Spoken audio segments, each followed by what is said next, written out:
Hello, everybody, and welcome, one and all, to the Pokemon Trainer Evan channel. Welcome back if you're coming right back.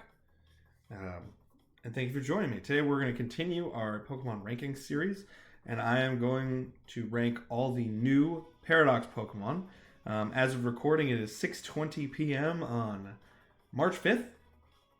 So, if there's new Paradox Pokemon to come out after that recording time and date, obviously they won't be in this video, but I will revisit them as best I possibly can in the future to do that.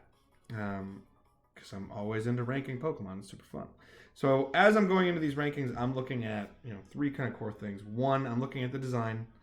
Um, is it appealing? Does it evoke the things you want it to evoke for typing? For all these other reasons. Two, the spirit of the Pokemon. What I mean by that is, does it evoke or does it bring about,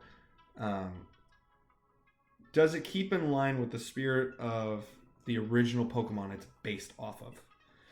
And does it either enhance or hinder that Pokemon to a degree? And three, it's far more loose of a category. Preferences, notes that I have about the Pokemon. But without further ado, let's rank them. Rank these bad boys and go from there. So we're going to start with Screamtail. Screamtail I have as a B. Here's my issue with Screamtail. Not start negative, but I think this is really important. Another reason I'm starting with Screamtail is I don't think Screamtail says prehistoric or futuristic. I think Screamtail just says almost regional version of Jigglypuff. What really strikes me with Jigglypuff, especially because it's paired with all these different versions of Pokemon, is this. If you're a big comic book fan or you're a science fiction fan, the idea of a multiverse really comes into play with this design for me. The most recent example in pop culture that a lot of people would probably know is Doctor Strange in the Multiverse of Madness. This looks like Jigglypuff went through that. That we met a new Jigglypuff and it just got a different hairstyle. It even has a little bit more of a hint of a music note. It's almost as if, like, a couple years back, Pokemon Company, someone got really upset with the design of Jigglypuff, said, I could do a better job, but I'll keep the things that are good about it. Submitted to the company, and they were like, that's great, but we already have a Jigglypuff, so we're not going to use that. And then they took it out of a file and said, hey, we can use that now. That's what Screamtail says to me, personally. I do think it's cute. It's adorable. It takes all the best parts of Jigglypuff and enhances them. But my issue would be it doesn't really say prehistoric, nor does it say futuristic. It just kind of multiverse Jigglypuff. The only thing I'd say, the yellow eyes do make it a little bit more savage, but that's about it. It's adorable. I like it a lot. I love it. But it doesn't really scream what you need to scream. Roaring Moon. Roaring Moon, I'm going to give an A to. Roaring Moon just looks savage, and I love that. I'm not a big Salamence fan, and especially Mega Salamence I'm not a fan of at all, generally speaking. This takes the best concepts of both of them and really enhances them. That feather wing look is super cool. Semicircle wing vibe. This looks like it took Archangel from X-Men and just went, yo, I'm going to take that, but I'm going to do it better. That's super cool, and it has this Mothman style vibe. I'm really interested in cryptids from just an interest standpoint, and I love the lore behind them. So I think this really gives me Mothman vibes more than even like a dragon, which is kind of interesting. But I really appreciate some of it. The only reason I do not have Roaring Moon up at an S, which I think a lot of people would probably say it's of the upper tier or the top tier of these Paradox Pokemon, is this. There is lore, to my knowledge, that states Salamence in a prehistoric state did not have wings and was land-based. So if they're breaking their own lore, that is somewhat troublesome to me. I know that's a stickler note. If you're not huge into Pokemon, you're just like, oh, I want to see how other people think about it. You might think that's a bit ridiculous, and I understand that. But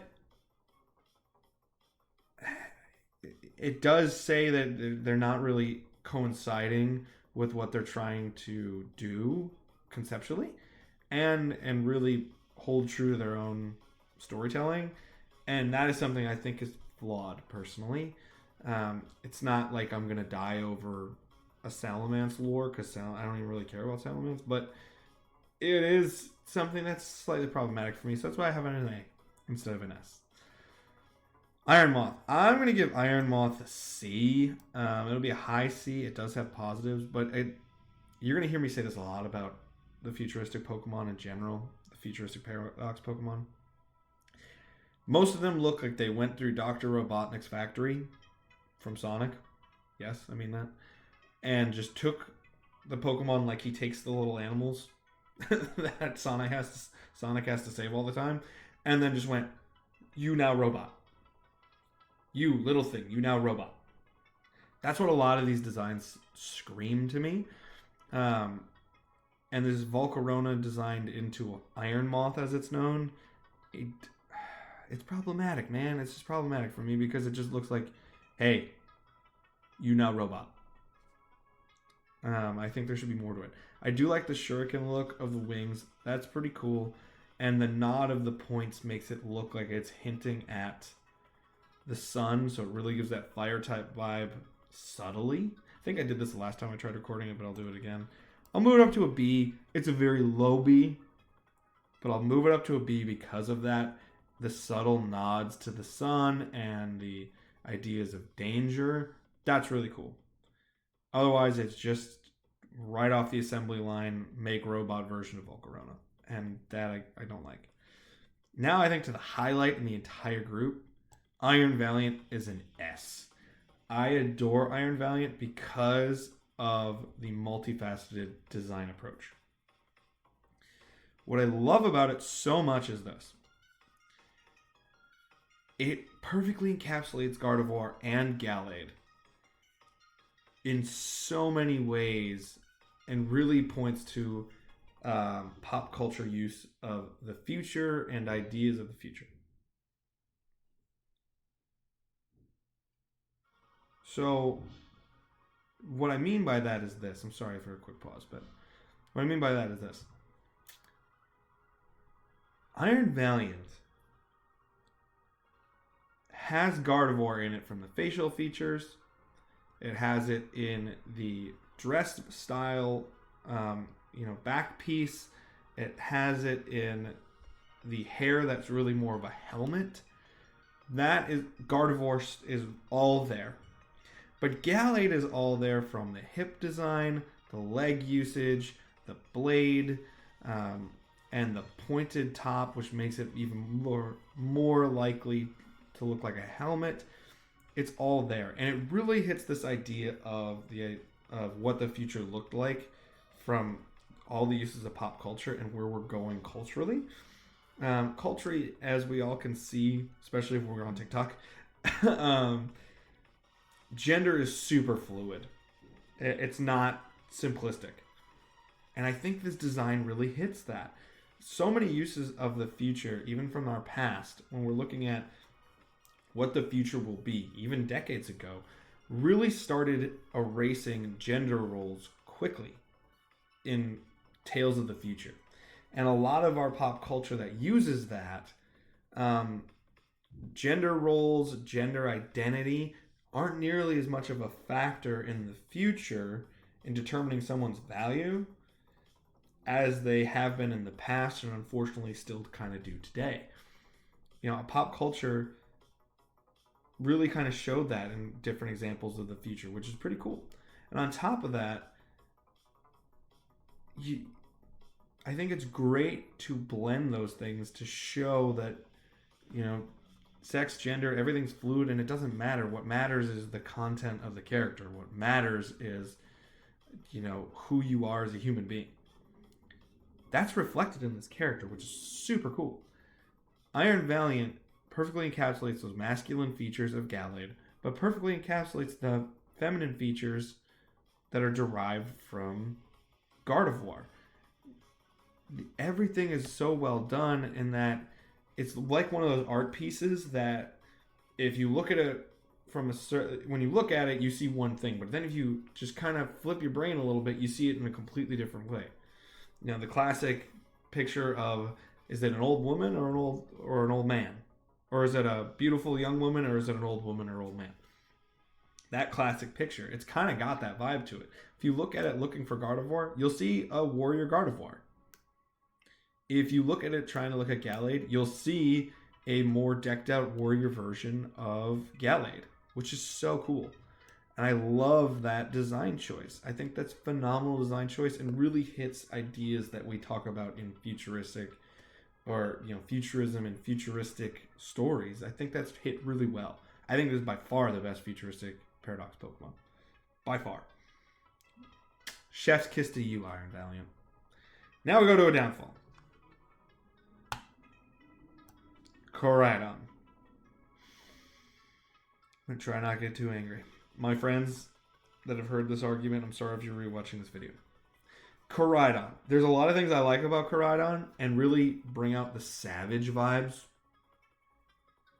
of Corydon to make it more prehistoric. Being, the big feather headdress, the back feather tail, super cool. That's all great. And that's really prehistoric. The color scheme is pretty prehistoric. And I like the wisping headpiece that's clearly the handlebars. That's all very, very cool. I would have Corydon higher, even possibly up to the S category if that's what we were looking at. But we're looking at a lizard with a tire in its chest. Are you kidding me? It drives me insane. I understand they wanted to create a partner Pokemon that is with you at all times, that you can treat as a vehicle, as an in-game mode of transportation. I get that. I understand why they wanted to do that. But I think they already hit that really well in Pokemon Legends Arceus, in that they gave you different Pokemon you could use to do different things. You can ride on Ursaluna. You can ride the Hisuian Braviary. You can climb with Sneasler. You can swim with Basculegion. It's all there. It's all there. You can ride Weirdeer. Corydon takes that concept and says, but it needs tires. So it has a giant tire in its chest. Which what? I don't know why. But then this is what brings me down so much.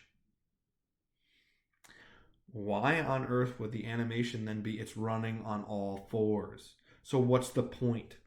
It just looks like it has a tire in its chest and it looks stupid. Drives me insane because the rest of the Pokemon, phenomenal. That is not. That tire drives me insane. It's such a stupid choice in my mind. I don't get it at all. And I think it would have been an even cooler concept to have Corydon be prehistoric and it rides and it's running and it looks like this big savage while you're riding. And then Miradon has more of that gliding and tire tread vibe to it. That would make sense. You see evolution. You see the evolution of technology. You see the evolution of man, so to speak, in those two designs. It would really pair them well together. Instead, you just get this big, dumb, red dragon lizard with a tire on his chest, but it doesn't even use it. What? Drives me insane. Drives me insane. You know what? I'm giving it a C. Just because of that. I'd give it a D if the rest wasn't bad. I'd give it an F if the rest wasn't great. Meanwhile, Miradon S. Miradon does everything right that Corydon does wrong. Straight up. The hints of the electric typing are all there with the head wisp and the color scheme. That's great. The tire, although it's clearly parable, it's a clear parable with the Corydon and it's clear comparison, it looks like it's been put into this energy fusion tread that runs down the entire chest. It looks like it's this energy, it's just coursing, surging energy all through Miradon, which then evokes more electric energy and electric typing nods. It's hidden so well. That is incredibly smart. I love that design choice. So again, it does everything right that Corydon does wrong. And I love that. It hints at a future Pokemon. It hides some of its benefits without clearly completely concealing them. It nods at the electric vibes without clearly hitting you over the head saying, look, lightning bolt, electric. It's all there, and it's so well done. Miradon is a really well done Pokemon. Going back, Corydon, that dumb tire, is the reason I bought Violet. And I'm so glad when I saw Miradon in game, I was like, oh, this is super cool. And then when I saw footage of Corydon in game, I'm like, I made the right choice. From some of the other Pokemon that are available, I didn't. But it doesn't matter because we can cross pollinate every game through the magic of the internet and our friends. So it's not a big deal. But I think that's just. I think the usage of Miradon is so much better than Corydon, concept wise. Meanwhile, we're going to go over to Brute Bonnet. I'm just checking my times here. So Brute Bonnet, I have it as an A. I really like Brute Bonnet. I am not a Fungus fan. I am not an Amoonguss fan. And I'm a big Brute Bonnet fan. Just this veiled nod of poison coming from the lime green spikes give the poison vibe off really, really well.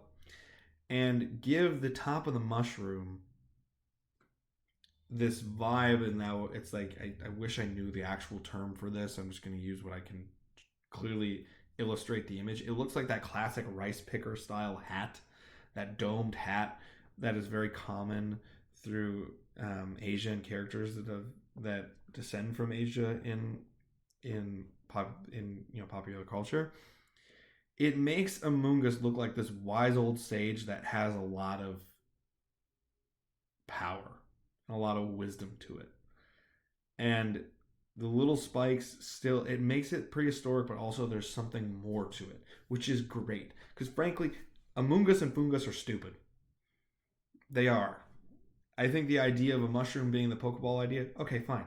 But then it's made worse because then it feels like it continues the copy-paste trend of all Gen 5 Pokemon and went, oh, we had Voltorb and we had Electrode and they were Pokeballs. What can we do? Oh, let's just make a mushroom. Okay. Like, that's why I don't like those two. Brute Bonnet takes all the good parts of Amoonguss and then makes them better, essentially. So Brute Bonnet's a great Pokemon. I love Brute Bonnet. Fluttermane, not similar deals, but something, evoking the right things. I'm a big Mischievous fan. A big Gen 2 fan, is if watchers of the channels know. I love the headpiece becoming far more wispy, far more, and the different color schemes, and it makes it look more violent and more prehistoric and savage. The eye shape does that. It hints at almost like a Cro-Magnon style of eye and eyebrow shape, which is really, really cool, and a really subtle nod there. And the red spiking makes it look far more savage, and it's not rounded, it's prickly and spiked on the bottom, so it still gives that wisping ghost, but in a very different way, a prehistoric way. That's great. My only issue with Fluttermane I'd have with the same thing that I have with Screamtail. What does that mean for its evolutions? Does that mean Wigglytuff doesn't exist in the prehistoric past? Does that mean Miss Magius doesn't exist in the prehistoric past? Or is that something we're going to get in the future? So I think that'd be an interesting concept. Or does that mean it deviates into two different things? Maybe. You never know. But I think that's such a really well done job with Fluttermane. Super cool. Great Tusk. Great Tusk is an S. Love me some Great Tusk. Great Tusk. Chef's kiss everywhere. I love Great Tusk. Great Tusk takes all the things that are great about Donphan, because Donphan's great, and makes them better. The red spikes on the tread. The tread is a little bit more hidden on the back piece. So it evokes Donphan, but then makes it far more savage and far more powerful as it's going through, and far more dangerous. That makes sense. Savage equals prehistoric, because when we think prehistoric, we think of dinosaurs. That's simple. These prehistoric Pokemon like this, all that nonsense. And then these absurdly, ridiculously large tusks, that these rounded, curling, cute, almost like it's a curling mustache, Raleigh finger style. I adore that, because it just looks like this huge, savage, behemoth, thing that will destroy you. And I love it. Love me some great Tusk. And a great thing for a whole Donphan idea. Now, Iron Bundle. This one hurts me, but I'm going to put Iron Bundle at a C. Here's my issue. It's the same robot factory. I don't think it really does anything to Delibird. The only thing good about it is the animation in the game with the Jack-in-the-Box, Rock'em Sock'em robot head. Other than that, I don't think there's anything that's different, changed positively at all about Iron Bundle from Delibird. And that, to me, it just kind of, I mean, again, it looks like it was right off the Dr. Robotnik robot factory. And why? And I have a huge affection for Delibird. I have a huge affection for a lot of the bird Pokemon and, duck Pokemon. There are a few subtle duck vibes to Delibird, even though I know it's the Santa Claus Pokemon. But this just, there's not much to it. The only thing I like is I'm seeing these little curly Q elf-like feet. That's kind of cool. But that's it. And I just, hurts my feelings. But beyond even hurting my feelings, I just you made it a robot. Cool. Next. Same deal. A little bit different. I'm going to put Iron Hands at a B because of this. Iron Hands gains that new typing of electric, not just fighting, that Hariyama has. I don't think it's as good as Hariyama. However, it slightly does change the shape to be more spike-like and to be a little bit more dangerous and yet sleek and smooth at the same time. So it's really cool. I like the padded hands and the more segmented sections of the waist piece of Hariyama. That's really, really cool. Almost oh God, what is it called? I can't remember what the sumo wrestler uniform is called. But I think these really hint well at what the new typing has, but still evokes the giant hands that evoke the fighting type that Hariyama has. So I think that's really cool and smart. So I'll give that a B. Again, it looks like the more successful version of the Dr. Robotnik factory of robots, but whatever. Iron Jugulus. C, I guess. Again, we made Hydreigon a robot. Okay, cool. That's all I got because it's literally what it is. Iron Thorns, similar deal. C. I do like the notes of black hinting more at the dark typing. That's kind of cool, but it doesn't have a dark typing anymore. It has an electric typing, and I don't see electric typing through this. I see the thorns off these little spikes and the spikier tail. That's pretty cool off Tyranitar, but Iron Thorns, again, it's just robot Tyranitar. Okay, cool. And we can see Miradon, Iron Valiant. There are ways to make these very different and yet evoke and do something really positive with these designs. And I just don't think they're there. So again, I'm going to put a C on Iron Thorns. Iron Tread, I will put a B at because I think there's at least change that's positive, kind of like the Iron Hands. I think it's the least successful of the 3 Donphan designs, including the original. Also, shout out to Donphan because it's finally getting a lot of love as it deserves in this generation. Great Tusk, I think, is the pinnacle of all 3 of them. Then Donphan, and then Iron Treads. However, I like the idea. It took the tusks away to a degree and make them far more of a rounded component to the actual design. So it would be the evolution of really hard to roll. Donphan rolls really well. Iron Treads can roll even faster and attack even more. And these iron bladed ears are very, very cool. So at least that shows true ideas of evolution. Evolution not from the Pokemon standpoint, but from the actual concept of evolution and the actual, theories and everything based of evolution and how we see creatures change over time. That's all there and present in Iron Tread, so I will give it a B. I just don't like it as much. So that's where I would And it's just I think it's the least of the three personally because I don't I think it's a cool idea, but I don't like that the tread can almost come fully off of its body. That kind of drives me insane. Sandy Shocks. What are you? So Sandy Shocks, it's almost like they made a challenge. Hey, can you take Magneton and make it prehistoric? Yeah, I can do it. What'd you do? Oh, I gave it legs. Okay, why? And then it gave the metal shavings that are theoretically Probopass's nose mustache and just put it on Magneton. That's what Sandy Shocks looks like. Whatever. I can't say more than that. It's dumb. Slitherwing, same deal. I'm giving Slitherwing a D. Very unique and different approach. Actually, I'll give it a C because of that. It's a very unique and different approach to Volcarona, and I think it ties better to the original Volcarona, which is why I'll move it from a D to a C. However, and I really do like, but this looks more like a budding poisonous flower than it does evolving into a moth. But I can see where they're going with it, so that's pretty cool.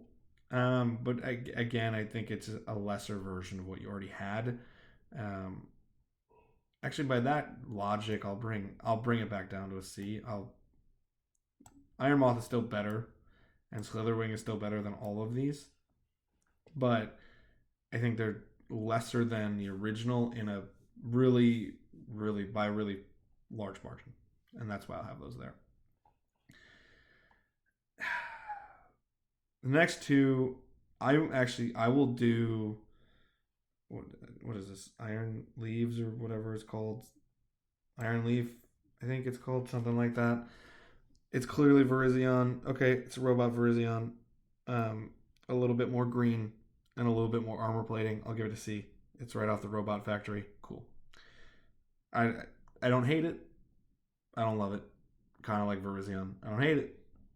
I don't love it. Cool. This is where I am devastated.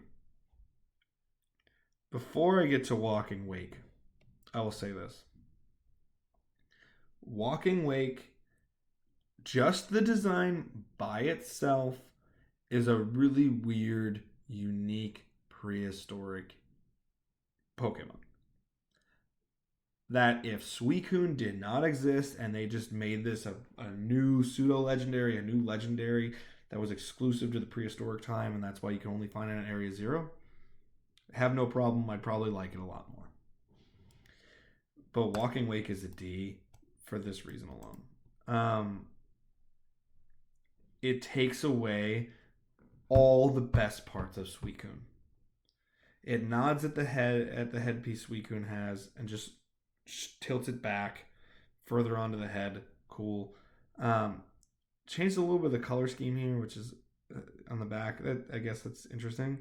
But these weird serpentine tail instead of the wisping, whatever tail pieces or mane pieces that Suicune has, I think make it look really, really dumb. This more aquatic, reptilian foot pattern. It looks like they just said, hey, can you make Suicune a Velociraptor? And then it's dumb. Suicune, I don't care if I understand. Some people who listen to this, who watch this channel and know me, are going to say, oh, wow, you're just so biased in Gen 2. And yes, I am biased in Gen 2. I say that all the time. But regardless of your thoughts of Gen 2, regardless of your thoughts of Suicune, you cannot argue Suicune has just a beautiful majesty to it that I think can be done in a prehistoric Pokemon. I don't think it's impossible to do that. And I think not only is it a failure of Walking Wake not to do that, but then to take the fact that you take one of the most majestic and beautiful Pokemon that clearly hits a legendary vibe and then make it, it's a Velociraptor.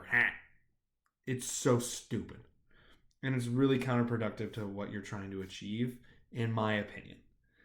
Yes, I know I'm biased towards Suicune. I love Suicune a lot. Crystal is my favorite game of all time in terms of the Pokemon franchise. But regardless of all of that, it completely defeats the good and positive traits of its original Pokemon and doesn't evoke them in a really successful way. It evokes them in a really dumb way, in my opinion. So that's why I have to make Walking Wake a D. Honestly, if I could give it an F, I would, but I don't think it's worthy of an F. So that's why I still keep it in a D. It's not a bad design. It's a bad redesign of a wonderful design from the past. And that's the problem. Regardless of all of that, that is going to do it for our rankings. So 2 Ds, 7 Cs, 3 Bs, 3 As, 3 S's. Outside of that C category, pretty balanced for the most part. But an interesting, I think this is a really good masterclass in ideas of design and what you care about and what you like and what you don't like. And I think that's really, really interesting. So if you're trying to study Pokemon and if you want to draw your own Pokemon region like I am myself, not that you'd want to do it just because I'm doing it, I think this is a great way to look at the things you value and the things you care about for designs and evoke those ideas. And I think that's another reason why I like doing these ranking videos so much. However, that is going to do it for this ranking video. Now, by all means, please, if you like this, please give it a like. Subscribe to the channel if you have not done so already. You can find me on TikTok, Twitch, Instagram. It's all under Pokemon Trainer Evan, and I greatly appreciate if you do that. It always really helps me out to see what we're doing and to engage with you guys. And by all means, please comment if you want to make your own rankings of this. Again, I will put this link in the description below so you can do it yourself, just like I do all the rankings videos. But please, if you can, like, comment, subscribe, and share it with a friend or two if you could, because it helps me out, and I hope that I'm helping you out by giving you some interesting content. But that is going to do it over here for Pokemon Trainer Evan.